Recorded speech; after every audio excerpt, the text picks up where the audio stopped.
ආයිබෝවන් ඔයාලා සියලු දෙනාටම. ඉතින් ක්‍රිප්ටෝ වලට අලුතෙන් ඉන්න බලාපොරොත්තු වෙන්න ඉන්න අයටත් ක්‍රිප්ටෝ වල දැනට ඉන්න අයටත් තවත් වැඩිපුර කරුණු නිවැරදිව දැනගන්න බලාපොරොත්තු වෙන අයටත් අපි අද ඉඳලා පටන් ගන්නවා ක්‍රිප්ටෝ මාකට් අප්ඩේට් එකක්. මේ අප්ඩේට් එකෙන් අපි ක්‍රිප්ටෝ මාකට් එක ගැන මුලින් ඉඳලම කතා කරනවා. බිට්කොයින්, එතීරියම්, ඕල් කොයින්ස් සහ මේවාගේ තියෙන මාකට් එක සම්බන්ධ සියලුම දේවල්. ඉතින් සම්බන්ධ වෙන්න මේ ඉතින් වැඩි විස්තර තවත් ඉදිරියේදී කතා කරන බලාපොරොත්තුවෙන් අපි කෙලින්ම වීඩියෝ එකට යමු.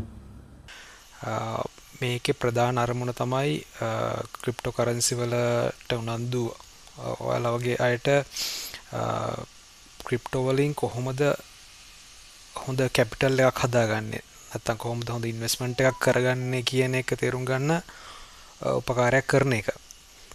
නැතුව ට්‍රේඩ් කරන්න සිග්නල් දෙන්නවත් මේ ඕල්ඩ් කොයින්ස් අරක ගන්න මේක ගන්න අරක පම්පුණා මේක පම්පුණා කියලා එහෙම මේ ඒ වගේ දේවල් කරන්න නෙමෙයි මේ ගෲප් එක ඇත්තටම මම බලාපොරොත්තු වෙන්නේ යම්කිසි සාර්ථකව ටික ක්‍රිප්ටෝ වලින් ඉදිරියට යන කැමැත්තක් තියෙන කෙනෙකුට ටික කැපිටල් එක නාස්ති කරගන්න නැතුව ග්‍රෝ කරගෙන පොඩ ඉදිරියට යන්න පුළුවන් විදිහට උපකාරයක් කරන එක තමයි බලාපොරොත්තුව. ඉතින් මුලින්ම කියන්න ඕනේ අපි දිගින් දිගටම මේ ඉස්සරහට කතා කරන්න බලාපොරොත්තු වෙන්නේ ගොඩක් ඔය බිට්කොයින්, එතීරියම්, ස්ටේබල් කොයින්ස් වගේ දේවල් ගැන තමයි. මොකද මේ ඔය ගොඩක් අනිත් ඔය ඕල්ඩ් කොයින්ස් ගැන මම එච්චර ફોකස් කරන්න කැමැත්තක් නැහැ. මම ඒකට හේතුව තව ටිකකින් කියන්නම්. ඉතින් අපි ගොඩක් වෙලාවට බිට්කොයින්, එතීරියම් තමයි මට හිතෙන්නේ අපි 90ක් තුරට මේ ඉස්සරහට අපිට කතා කරන්න තියෙන්නේ.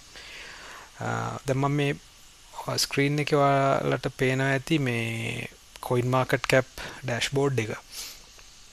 මේක තමයි ලෝකේ හොඳම dashboard එක කියලා කියන්නත් පුළුවන් ක්‍රිප්ටෝ currency සම්බන්ධ වැඩිම තොරතුරු ප්‍රමාණයක් බලා ගන්න පුළුවන් dashboard එක. ඉතින් දැන් මේකේ ඔයාලට පේනවා ඇති මේ දැන් මේ උඩින්ම ඉන්න එක බිට්කොයින්.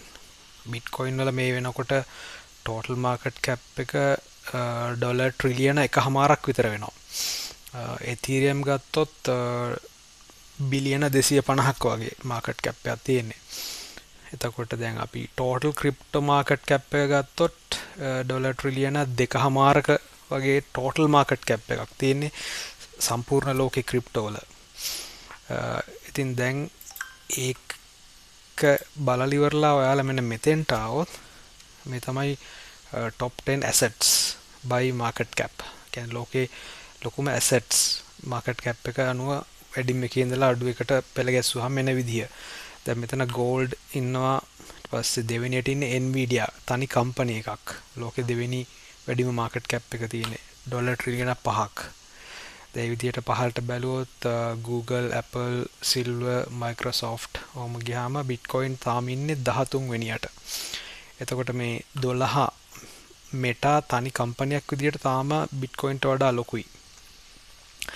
ඉතින් මේ වගේ තාම ඇත්තටම ක්‍රිප්ටෝ තාම ලෝකේ එහෙම විශාල වශයෙන් ව්‍යාප්ත වෙච්ච දෙයක් නෙමෙයි. මොකද තනි කම්පැනිස් තියෙනවා තාම Bitcoin ට වඩා ලොකු market cap එකක් තියෙනවා. ඉතින් එහෙම එකේ අපි බිට්කොයින්, එතීරියම් දෙක අතෑරලා පොඩි ඕල්ඩ් කොයින්ස් වලට ගියොත් ඔයාලටම හිතා ගන්න පුළුවන් අපි කොච්චර අඩු මාකට් කැප් එකක් සහ ලික්විඩිටි එකක් තියෙන ඒවට අපි ලිමිට් වෙනවද කියලා. මොකද මම දන්නවා ගොඩක් YouTube channels ගොඩක් කැමති ඔය ඕල්ඩ් කොයින්ස් සම්බන්ධව කතා කරලා ගොඩක් මේ කට්ටිය ඒ පැත්තට නැඹුරු කරන්න. නමුත් මම නම් හිතන්නේ නැහැ එච්චරම සාර්ථක දෙයක් කියලා. මොකද අපි 2021න් පස්සේ අපි දැක්කේ නැහැ එහෙම ඕල්ඩ් කොයින්ස් වලින් ඒ ලොකු ගේන්ස් ගන්න පුළුවන්කමක් අපි දැක්කේ නැහැ 2021 බුල් රන් එකෙන් පස්සේ. ඔය එක තමයි ඇත්තටම මූලික වශයෙන්ම කියන්න ඕනේ. මම තව එක උදාහරණයක් කියන්නම් ඔයගොල්ලන්ට මේ ඕල්ඩ් කොයින් සම්බන්ධව. දවල්ට මෙන්න මෙතන මේ ලොකු දැවැන්ත රතු කැන්ඩල් එක පේනවා ඇති මේ 2025 ඔක්තෝබර් මාසේ 26 වෙනිදා වෙච්ච ක්‍රෑෂ් එක. දැන් බලන්න මේ XRP ඩොලර් 2.8ක ඉඳලා 1.25කට ක්‍රෑෂ් වුණා පැය කිහිපයක් ඇතුළත. එතකොට බිට්කොයින් වල වෙච්ච ක්‍රෑෂ් එක තමයි මේ තියෙන්නේ. මේ ඔක්තෝබර් 26 බිට්කොයින් ක්‍රෑෂ් එක 1.22 ඉඳලා 1.2 වෙනකන් ක්‍රෑෂ් වුණා. නමුත් ඊට සාපේක්ෂව XRP ගේ ක්‍රෑෂ් එක බලන්න කොච්චර විශාලද කියලා. එතකොට මෙන්න මේක තමයි මේ ඕල්ට් කොයින්ස් වල තියෙන ප්‍රධාන ප්‍රශ්නේ.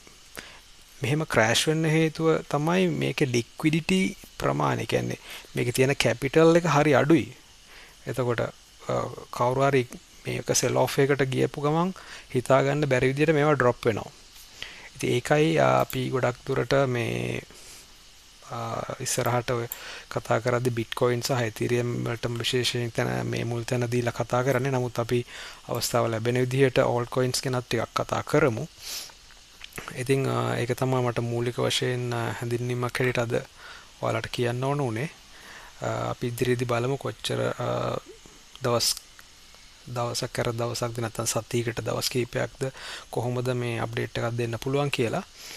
ඉතින් බොහොම ස්තුතියි ඔයාලගේ ටයිම් එකට සහ මේ ගෲප් එකේ රැඳී සිටීම සම්බන්ධයෙන්. අපි ඉදිරියට තව කතා කරමු. Thank you.